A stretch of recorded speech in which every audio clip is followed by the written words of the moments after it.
आज मैं कामाक्षी सिंह आपको सुनाऊंगी हरिशंकर परसाई द्वारा लिखित एक व्यंग सर्वोदय दर्शन। दौरा करता हुआ मैं इस नगर में आ पहुंचा हूँ जहाँ सर्वोदय शिविर का आयोजन किया गया है। यहाँ इस समय नाना प्रकार के सर्वोदयी दूर दूर से आकर एकत्रित हो गए हैं। शिविर का प्रबंध एक नागरिक समिति कर रही है। मैं समिति के मंत्री से मिला और बधाई देते हुए मैंने कहा, आपने बड़े साहस का काम किया है। दुनिया का सबसे कठिन काम, सर्वोदय शिविर का आयोजन। हनुमान समुद्र लांग गए थे, पर उनसे कहीं राम कह देते कि एक सर्वोदय शिविर का आयोजन करो तो वे फिस बोल जाते, पर आप तो परमवीर हैं।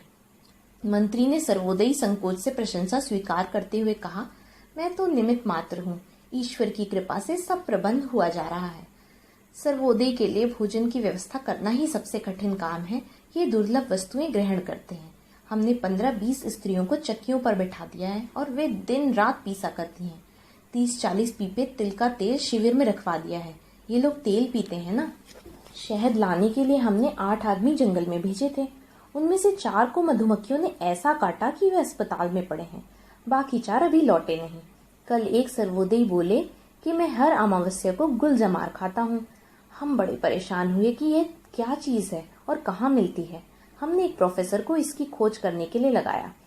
उसने आज बतलाया कि यह एक फूल है जिसका उल्लेख किस्सा हातिमताई में आता है और यह कहीं भूमध्य सागर के पास मिलेगा। हमने हवाई जहाज से 2 आदमी गुलजमार लेने के लिए भेजे हैं। मंत्री से मिलकर मैं शिविर के पास गया। वहां एक बड़े सर्वोदयी नेता स्वामी दीनबंधु जी बैठे थे। उनके आसपास सैकड़ों सर्वोदयी थे और स्वामी जी उनकी शंकाओं का समाधान कर रहे थे। प्रश्नोत्तर चल रहे थे। सर्वोदयी: स्वामी जी, यदि हम सिनेमा का पोस्टर उखाड़ रहे हो, उसी समय मैनेजर आकर कहे कि चलो तुम्हें सिनेमा दिखाता हूँ, तो सर्वोदयी का क्या कर्तव्य है? स्वामी जी: सर्वोदयी का कर्तव्य होगा कि वह पोस्टर लगा रहने दे और सिनेमा देख ले। सर्वोदयी: सर्वोदयी के लिए झूठ बोलना कब कब क्षम्य है? स्वामी जी: अपनी सेवाओं का उल्लेख करते समय। सर्वोदयी: क्या आप बताएंगे कि सर्वोदय में शामिल होने की ठीक अवस्था क्या है? स्वामी जी: यह अवस्था पर नहीं बल्कि परिस्थितियों पर निर्भर है। साधारणतः 2 चुनाव हारने के बाद सर्वोदय हो जाना चाहिए। विशेष स्थिति में चुनाव टिकट न मिलने पर भी आदमी को सर्वोदय में आ जाना चाहिए। स्वामी जी के पास ही एक सर्वोदय को ध्यान से देखा और अप्रसन्नता से कहा, सेवक जी, दाढ़ी बढ़ा ली सो तो ठीक किया, पर इसमें तेल क्यों चिपड़ते हो? तेल दाढ़ी में चुपड़ने के लिए है कि पीने के लिए?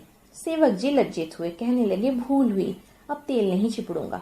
स्वामी जी ने दूसरे सर्वोदयी से कहा, दुखी जी, तुम्हें कितना समझाया कि सर्वोदयी को धोती ऊंची पहननी चाहिए, पर तुम्हारी धोती अभी भी घुटनों से नीचे आती है। इतनी नीची धोती से समाज पर नैतिक प्रभाव कैसे पड़ सकता है? इसी समय एक जत्था आया। जत्थे के मुखिया ने स्वामी जी को प्रणाम करके कहा, हम बहुत दूर से आए हैं, हमें विनोबा जी ने मार्गदर्शन चाहिए। स्वामी जी ने कहा, विनोबा जी इस समय दौरे पर है, मुझे बताओ तुम्हारी समस्या क्या है? सर्वोदयी ने कहा, स्वामी जी, हमारे शहर में बड़ा भीषण सांप्रदायिक संघर्ष हो रहा है, मानवता मर रही है, हमें प्रकाश चाहिए, हम क्या करें? ऐसी स्थिति में हमारा क्या कर्तव्य होना चाहिए?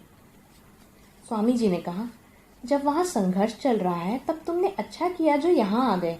यहाँ कोई डर नहीं है, आराम से रहो। तुम कब चले थे? कल शाम को, सर्वोदयी ने जवाब दिया। स्वामी जी ने पूछा, फिर इतनी जल्दी यहाँ कैसे आ पहुंचे? सर्वोदयी ने कहा, क्यों, हम लोग रेलगाड़ी से ही आए हैं। स्वामी जी बहुत असंतुष्ट हो उठे, बोले, जब मूल सिद्धांत की यह अवहेलना करोगे तो काम क्या होगा? कितनी बार समझाया कि सर्वोदयी को हमेशा पैदल चलना चाहिए, इससे नैतिक प्रभाव पड़ता है और समस्याएं अपने आप हल हो जाती हैं। अगर तुम पैदल आते तो तुम्हारे लौटने तक वहां शांति हो ही जाती और तुम कुछ करने से बच जाते। खैर, अब तुम लौटकर सिनेमा के पोस्टर उखाड़ो, इससे समाज की नैतिकता सुधरेगी और अपने आप बंधुत्व की भावना का संचार होगा। सर्वोदय ने हाथ जोड़कर कहा, पर हमारी मजबूरी यह है कि हमें कुछ करना ही पड़ेगा। हम वहां कह आए हैं कि हम नुस्खा पूछने जा रहे हैं। स्वामी जी ने कुछ देर विचार किया, फिर कुटिया में गए, एक जड़ी हाथ में लेकर आए। बोले, लो, यह जड़ी ले जाओ, इसकी विधि पूर्वक पूजा करके इसे जमीन में गाड़ देना। दिन रात 7 दिन तक इसके पास रामधुन लगाना। 8वें दिन इसे निकालकर लोबान की धुनी देना। बस समाज का हृदय परिवर्तन हो जाएगा। सर्वोदय ने जड़ी लेकर झोले में रख ली। चलते चलते सर्वोदय ने कहा, एक प्रार्थना और है।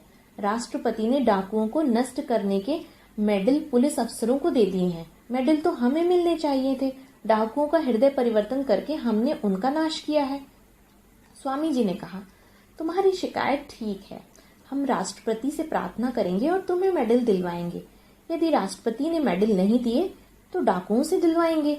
इसके बाद सर्वोदयों का दातौन तोड़ने का समय हो गया। सब उठकर दातौन तोड़ने चले गए। धन्यवाद।